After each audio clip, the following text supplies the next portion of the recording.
we are on the River Weaver, working with our framework contractor Land and Water Services to dredge the canal for navigation.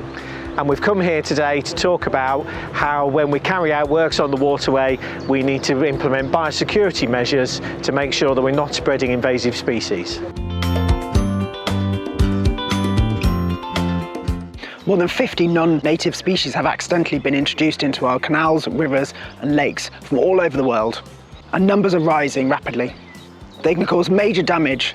They outcompete native wildlife, damage ecosystems and spread disease. They can also block canals, forming a thick green carpet which restricts navigation, clogs up propellers and damages boats. The Canal River Trust is a charity, and every year it costs us hundreds of thousands of pounds to clear unwanted vegetation and manage the delicate ecosystems which exist in many of our waterways. So what harmful plants and animals do we need to watch out for? So we're talking about things like Japanese knotweed and giant hogweed, but also things that you might not see, like freshwater shrimp or zebra and quagga mussels. Quagga mussels have even been found in an isolated Anglian water reservoir in Lincolnshire. The nearest other known place with quagga mussels is in London, which is over 140 miles away. So how did this species travel overland for such a long distance? It probably hitchhiked on a person, on their equipment, tools or machinery. Some species can survive for days, even up to a week in a damp environment. So how can people help? One of the most important things everyone can do is to stop the spread of harmful plants and animals to a new area. There are 3 simple steps to remember. Check, clean, dry. This should be done before you leave a waterway, even if you're only moving to another spot on the same waterway, but a few miles away. The first step is to check any clothing, tools or equipment that have come into contact with the water, or even mud around the water. If you find any plant fragments or animals, remove them and leave them at the site. Ideally bin them, but always make sure that they can't get back into the water. The second step is to clean your clothing, tools or equipment. Ideally with hot water, but real good rinse with cold water will also dislodge bits of plants and young animals that you cannot see. Use a bottle of fresh water if you have one, or wash things down with a hose. Try and do it on a surface where the water can drain into the ground. The last step is to dry everything completely, ideally in the sun, leaving no damp patches. Don't forget about clothes as well, things like wetsuits, waders and boots. Small invertebrates can live for days in damp folds in clothing, and seeds can get stuck in the tread of muddy boots. So Peter, we're here with Land and Water Services to talk about invasive species, but what do they need to think about for check, clean, dry? Well, so the first thing to start with is all this big plant, isn't it? So we've got diggers, we've got dumpers, we've got all kinds of vehicles here, and it's all kit that will go from site to site.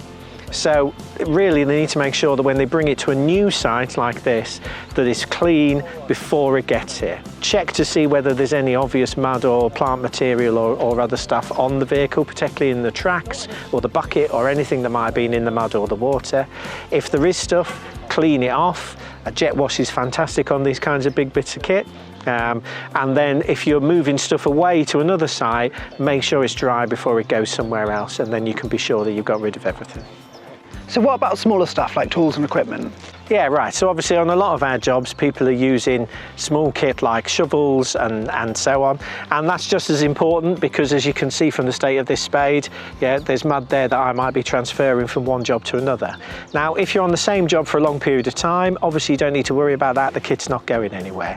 But if you're on a more reactive team and you're moving from one side to another in the same day, then clearly we don't want to be tracking this mud from the River Weaver up onto the Trent and Mersey or the Shropshire Union or somewhere else. So it's really important that again you check it and clean it, and if you can dry it before you leave site. Another area that potentially we need to think about is your clothing, like your boots and anything like waders or anything. What about check, clean, dry with those sorts of things?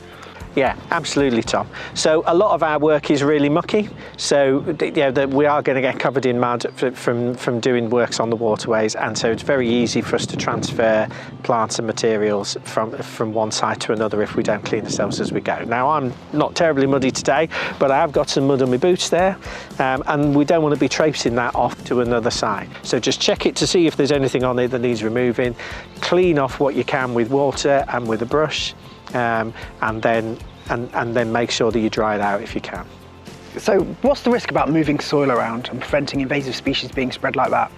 Well, obviously, if you know you've got Japanese knotweed or Himalayan balsam or something like that on a site, then when you start excavating in this area, we don't want to be picking any of that material up and moving it off-site, because that would be spreading those invasive plants. We ask everyone to play their part. Please help us, help keep our waterways, which we all love, special. Thank you.